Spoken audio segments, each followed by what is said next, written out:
Assalamualaikum warahmatullahi wabarakatuh. Kami dari kelompok 1 akan mempresentasikan hasil kerja kelompok kami dengan tema nilai-nilai dasar fikih siasah.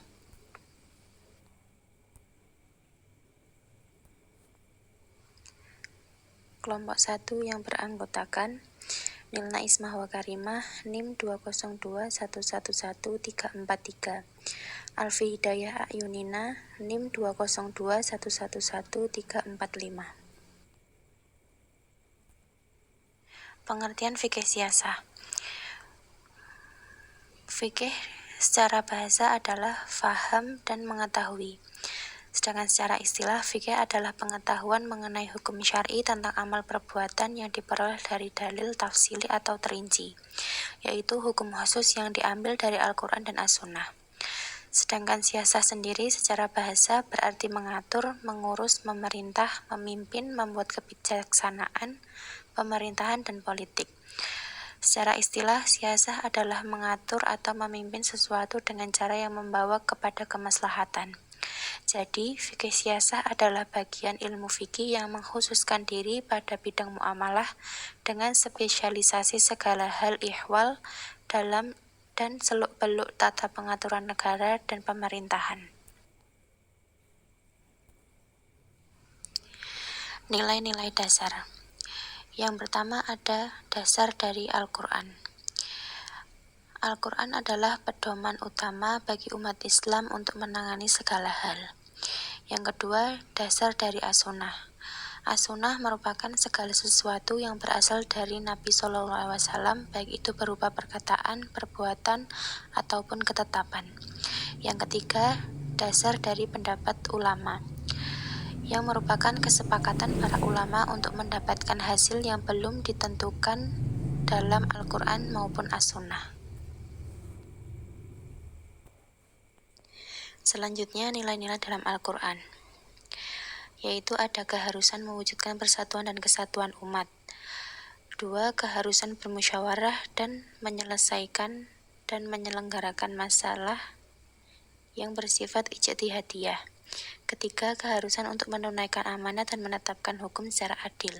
Keempat, keharusan mentaati Allah dan Rasulullah dan ulil amri atau pemegang kekuasaan. Kelima, keharusan mendamaikan konflik antar kelompok dalam masyarakat Islam. Keenam, keharusan mempertahankan kedaulatan negara dan larangan melakukan agresi atau invasi. Ketujuh, keharusan mementingkan perdamaian daripada permusuhan. Ke-8, keharusan meningkatkan kewaspadaan dalam bidang pertahanan dan keamanan. 9. Keharusan menepati janji. 10. Keharusan mengutamakan perdamaian bangsa-bangsa. Dan yang ke-11, keharusan peredaran harta pada seluruh.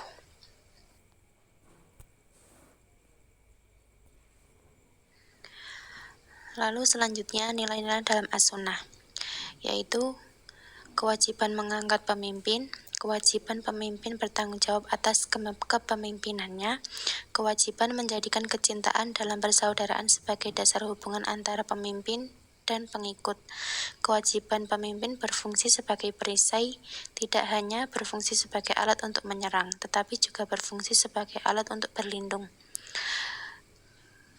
Kewajiban pemimpin untuk berlaku adil dan dengan itu kemuliaannya tidak hanya dihormati manusia dalam kehidupan dunia, tetapi juga dihormati Allah dalam kehidupan akhirat.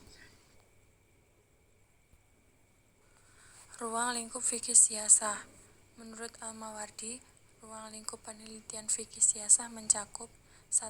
Kebijaksanaan pemerintah tentang peraturan perundang-undangan atau siasah dusturiyah. 2. Ekonomi dan militer atau siasah maliyah. 3. Peradilan atau siasah sadariyah. 4. Hukum perang atau siasah harbiyah.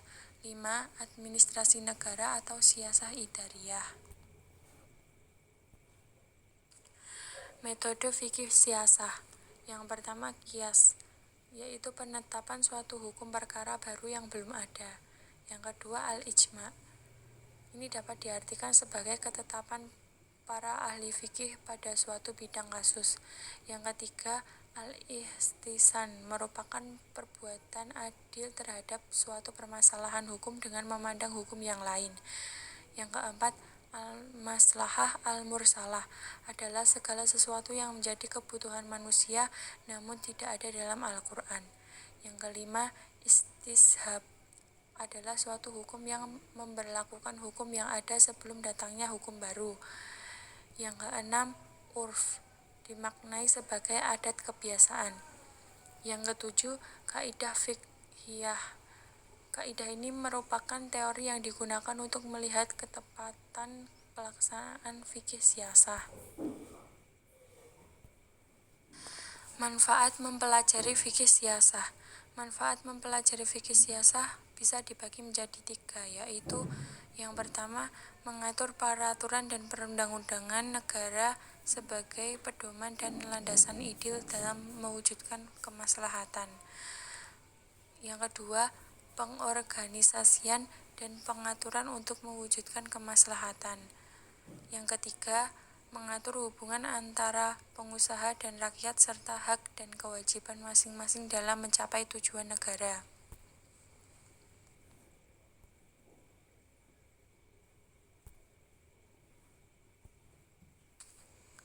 Kesimpulan, fikih siasah bermanfaat agar orang yang mempelajari fikih siasah bisa memahami bagaimana menciptakan suatu sistem pengaturan negara yang islami dan bisa memaparkan bahwasannya Islam menghendaki terciptanya sebuah sistem politik yang adil untuk menyelesaikan kemaslahatan umat. Demikian presentasi dari kelompok 1. Kurang lebihnya mohon maaf. Wassalamualaikum warahmatullahi wabarakatuh.